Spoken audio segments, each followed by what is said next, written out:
একেন বাবুর জন্য আমার মনে হয় শুধু আমি এক্সাইটেড বা আমার ভালো লাগা নয়, বাঙালিরা যারা বসে থাকে একেনকে দেখার জন্যে, এবং বিশেষ করে বাচ্চারা। তো আই থিঙ্ক এই গরমের ছুটিটা একেনের সঙ্গে খুব ভালো করে কাটাবে। খুব ভালো, বেনারসের ফিনিশিং টাচটাই ভালো দিয়েছে। আমার এক্সেপশনাল লাগছে, অসম্ভব ভালো লাগছে, খুবই মজার, সত্যি দারুণ লাগলো।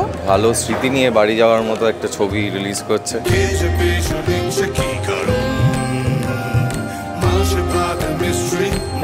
খুবই ভালো, বহুদিন থেকেই আশায় ছিলাম এখানে থাকবো হয়ে উঠছিল না, এবার ব্যাটে বলে হয়েছে।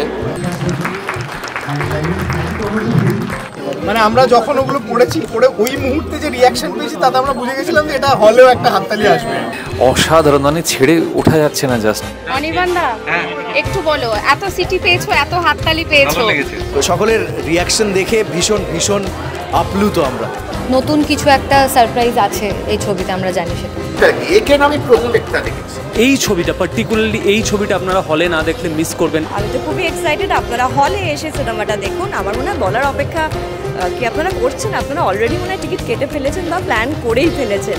আপনারাও দেখুন বেনারসি বিভীষিকা, কারণ একেন ছাড়া এই মুহূর্তে রিলিফ দেওয়ার লোক কম আছে।